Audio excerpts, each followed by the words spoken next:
I have hope for young people without employment opportunities. I have hope for women and girls who are afraid to live their dreams. I have hope for Africa.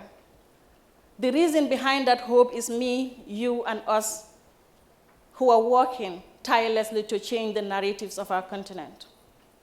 Standing here today was a dream I never thought achieving, and I know many young people in my shoe will never make it this far. I stand here to represent the forgotten population, women and girls who are obliged to dream on the bottom of the pot on a stove. I stand here to be their voice, and I stand to represent their trials and tribulations, as well as their tenacity, determination, and success. As a child growing up, I witnessed my own trials and tribulations. And as I look around, once again, I have hope. As there are young people who dare to achieve, to grow, to conquer, but society refused to accept them. I was one time asking so many questions to my dad, why is certain fiber of society so downgraded? Why are young people not having the opportunities that they deserve? My father said the road will be tough, but I will give my girls the world, no matter how hard the journey is. And I said, thank you very much for giving me the world. I will give back to the world. And from that moment, I took that opportunity, and I said, this is the opportunity I want for every single individual or for every single African.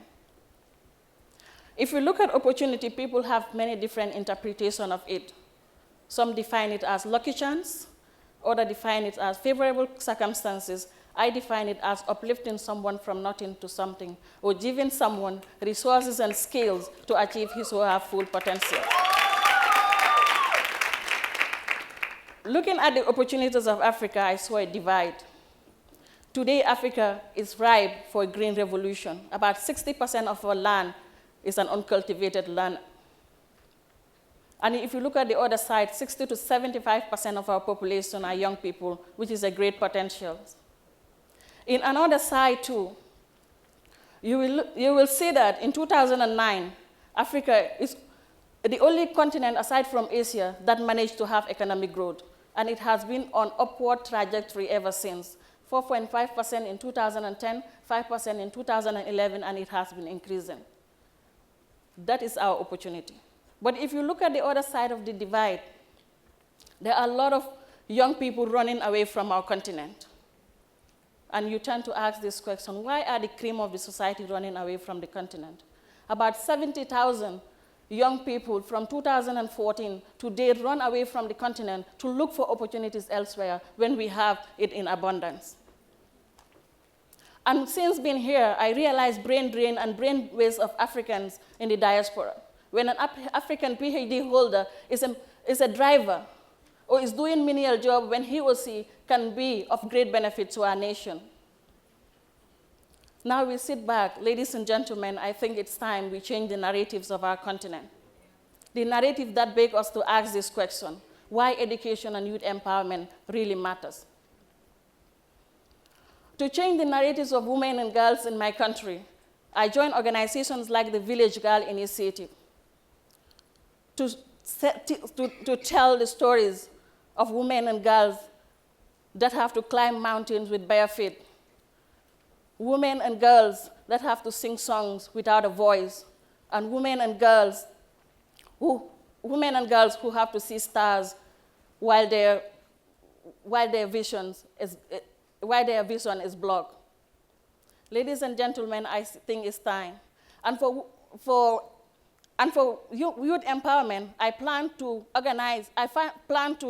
found an organization called the Africa Human Resource Development to work with African government to have an Africa diaspora policy to welcome talent to our continent. From there, I also plan to use the opportunity to call on every youth to join me in the Africa Human Resource Development agenda to improve skills of young people vocationally and through STEM.